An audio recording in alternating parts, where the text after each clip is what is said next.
Let's talk about this male pill then. The prospect of that is a step closer. It would let men enjoy a full sex life with no chance of getting a woman pregnant. Scientists in Australia have found a reversible way to stop sperm getting out without affecting sexual function. We can speak to Charles Kingsland, who's from the Hewitt Fertility Centre at Liverpool Women's Hospital. Hello to you, Charles. Hi, Simon. How are you? Very well. Also, Mike Buchanan on the other line, who's formed a new party called Justice for Men and Boys and the Women Who Love Them. Hello, Mike. Hello, Simon. Charles, first of all, Professor Charles Kingsland, how does this work?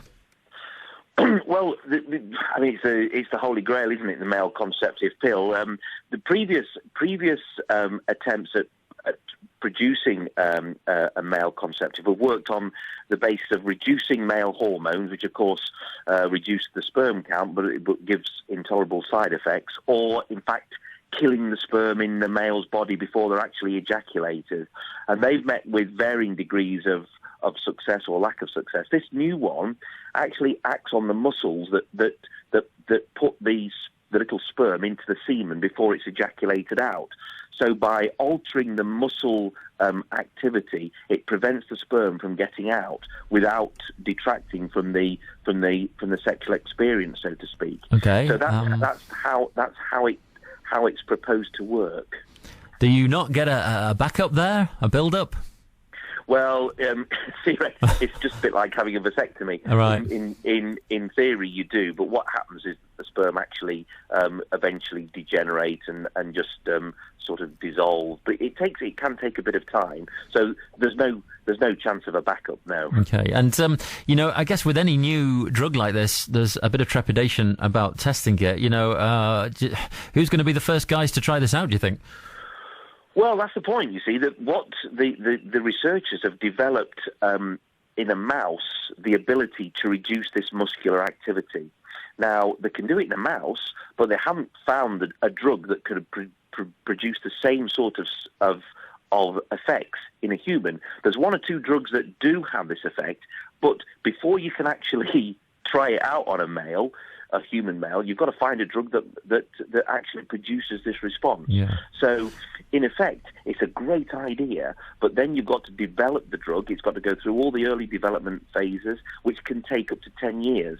And then it's got to be free of side effects, it's got to be effective, and it's got to be relatively cheap to use. So in reality, we're still a long way away from producing that all elusive male contraceptive pill. Although the early stages, the early research in the mice have shown it to be very promising. Let's just bring in Mike Buchanan there, who campaigns for, he's formed a new party designed to promote a male agenda or put men on an equal footing with women as he sees it. Mike, what have you made of some of the media around this and some of the reporting, which is all focused on whether you could trust a guy to take this pill or not?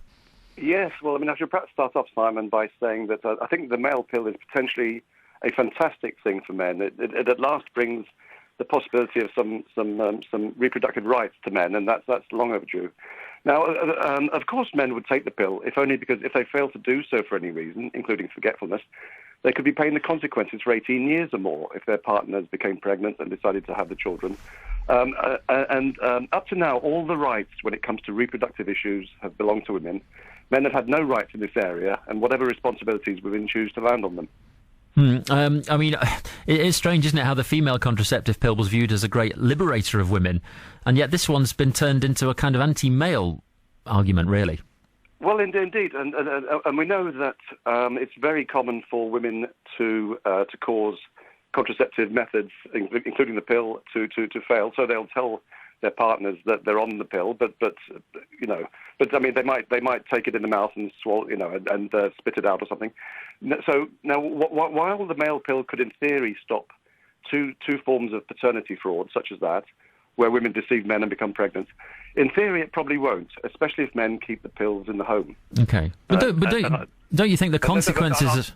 I'll try and explain why just briefly. Okay. A market will develop for pills which look identical but which have no contraceptive effect.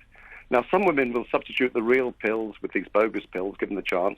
And for anyone who doubts that women could be so devious in their bids to become pregnant by men who don't want to become fathers, we recently did a piece about positive paternity test strips being sold on eBay.